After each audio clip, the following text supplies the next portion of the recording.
Assalamualaikum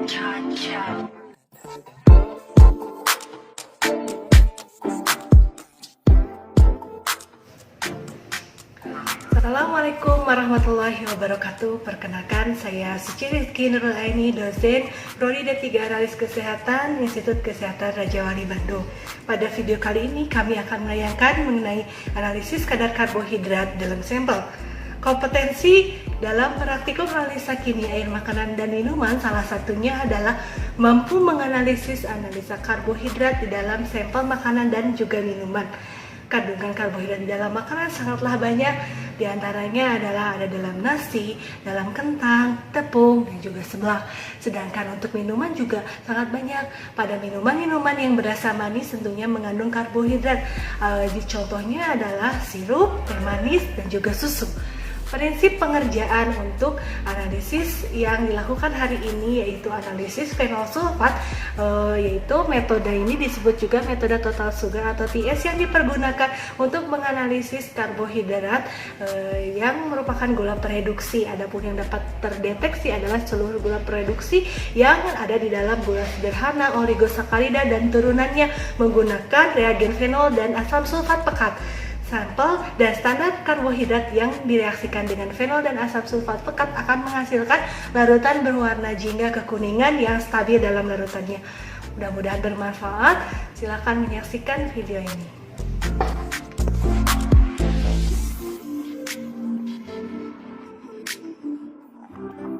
Alat yang dibutuhkan untuk analisis kadar karbohidrat metode fenol sulfat.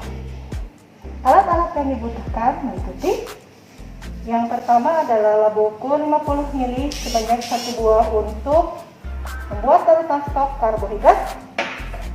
Yang kedua adalah laba ukur 10 ml sebanyak 5 buah untuk membuat deret larutan standar karbohidrat. Yang selanjutnya gelas kimia 50 ml untuk melarutkan larutan-larutan serta reagen yang akan dibuat. Gelas ukur 50 ml untuk mengukur aquades dan juga asam sulfat.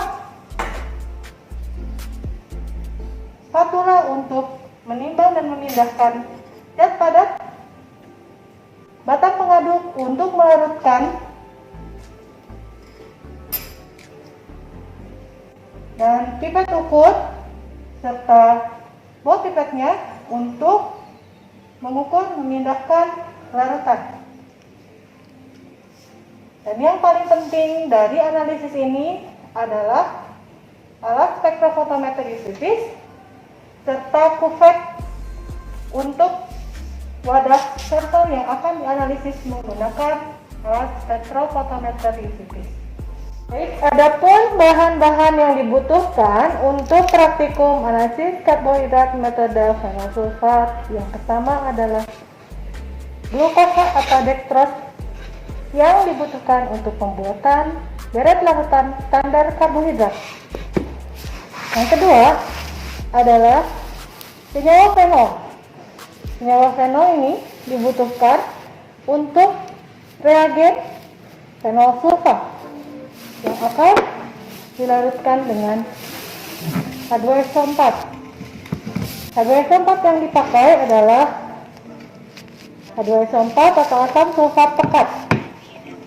Kemudian ada aquades sebagai pelarut glukosa, dan tentunya ada sampel susu yang akan dianalisis kadar karbohidratnya.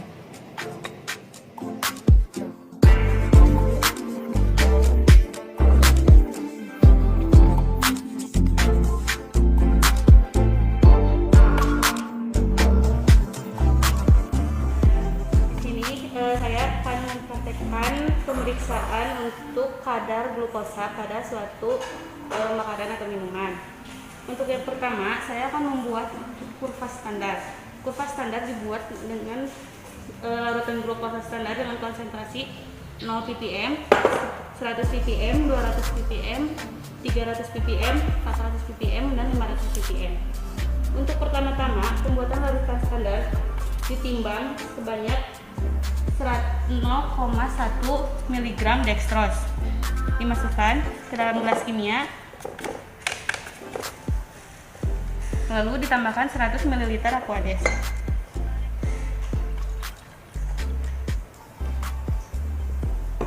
Setelah itu diaduk hingga larut. Pembuatan larutan standar konsentrasi ini untuk larutan stok yang nantinya akan diencerkan sesuai dengan 6 ppm yang telah saya sebutkan. Yang telah dilarutkan kemudian dipindahkan ke dalam labu ukur 100 ml. Ini adalah larutan stok yang selanjutnya akan saya encerkan menjadi beberapa ppm yang sebelumnya telah dihomogenikan terlebih dahulu. Untuk konsentrasi pertama yaitu 0,0 ppm, saya tidak memindahkannya kepada dalam labu ukur 10 ml karena bisa langsung digunakan dari larutan stok. Untuk konsentrasi selanjutnya yaitu 100 ppm. Dipipet sebanyak 100 mikron larutan stok, lalu dipindahkan ke dalam labu ukur 10 ml.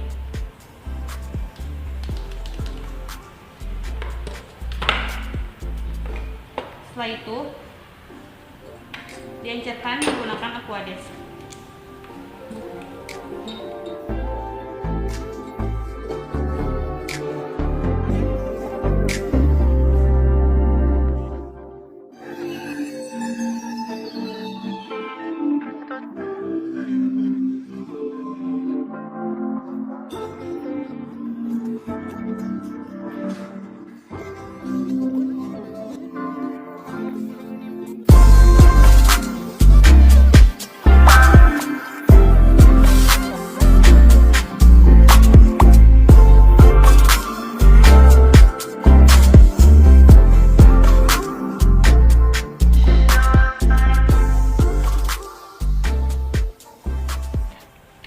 Setelah itu dihomogenkan kembali.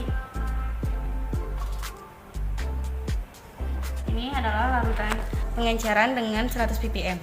Untuk larutan konsentrasi 100 ppm dipindahkan 1 ml larutan stok dan dimasukkan ke dalam labu ukur 10 ml dan ditambahkan Aquades. Begitupun selanjutnya sampai deret konsentrasi 500 ppm. Selanjutnya, masukkan 0,5 ml deret standar yang telah dibuat ke dalam tabung reaksi. Untuk deret yang pertama yaitu konsentrasi dengan 0 ppm. Saya masukkan semua dari Aquades.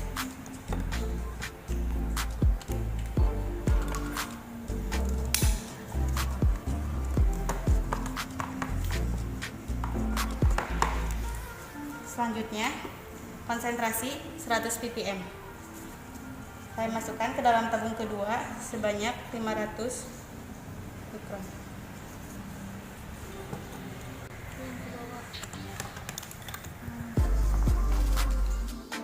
Tahap selanjutnya, larutan yang telah dipindahkan ke dalam tabung reaksi direndam dalam air selama 5 menit.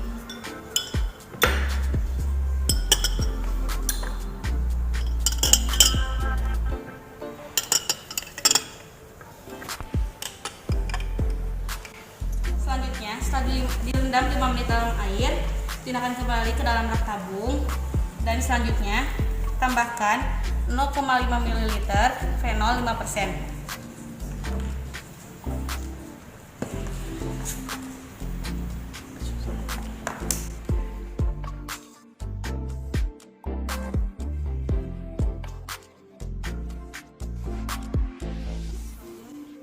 Setelah ditambahkan 0,5 ml fenol, kemudian ditambahkan H2SO4 sebanyak 2,5 ml.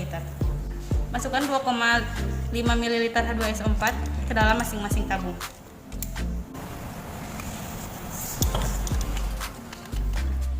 Kemudian setelah ditambahkan H2SO4, dihomogenkan. Hati-hati. Setelah dihomogenkan, kemudian diinkubasi pada suhu kamar selama 10 menit. Setelah diinkubasi selama 10 menit, sampel kemudian di vortex.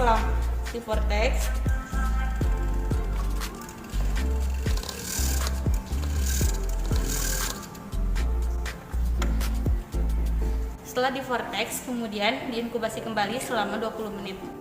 Setelah diinkubasi selama 20 menit, sampel kemudian dipindahkan ke dalam kuver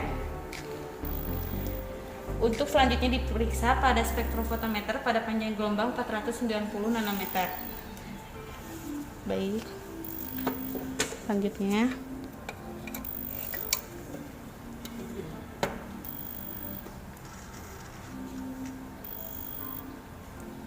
hasil didapatkan 0,12 absorban. Hasil absorbansi dari keenam deret standar kemudian dimasukkan ke dalam, dibuat kurva standar melalui bantuan Microsoft Excel. Hasil tersebut kemudian digunakan untuk menghitung kadar dari pemeriksaan sampel.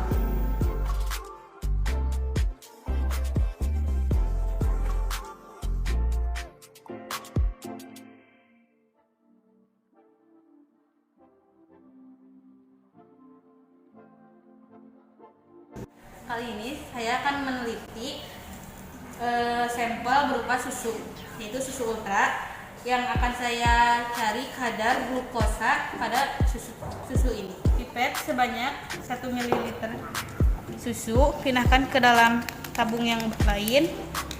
Setelah itu ditambahkan 100 ml Aquades.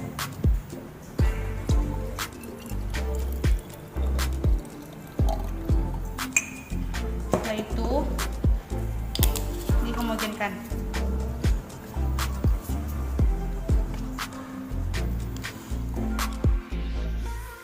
Kemudian dimasukkan sampel yang telah diencerkan ke dalam tabung sebanyak 0,5 ml.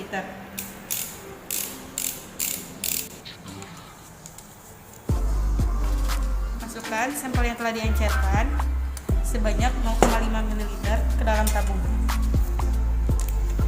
Kemudian rendam di dalam air selama 5 menit.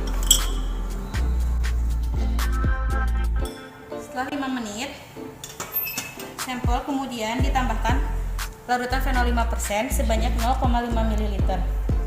Fenol ini sudah saya pindahkan ke dalam tabung reaksi karena untuk mempermudah pengambilannya.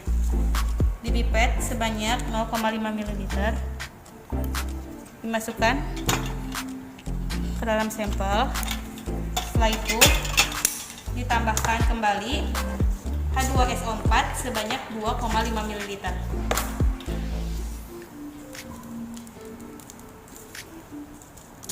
Ini adalah H2SO4 yang telah dialiquot ke dalam botol. Ditambahkan sebanyak 2,5 ml H2SO4. Hati-hati karena ini zat berbahaya.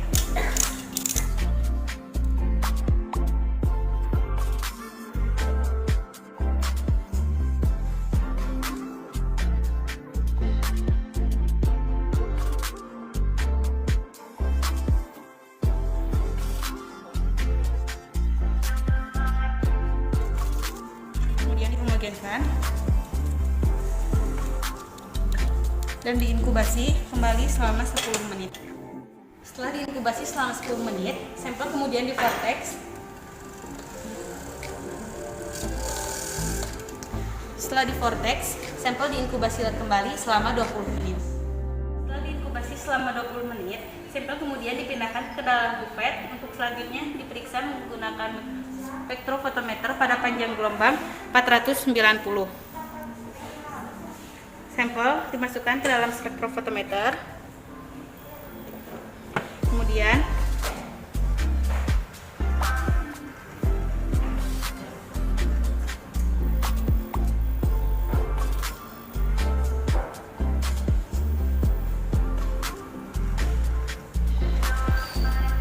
didapatkan hasil sebesar 0,088 absorban. Hasil absorban tersebut kemudian dihitung menggunakan persamaan garis linear dari kurva larutan standar.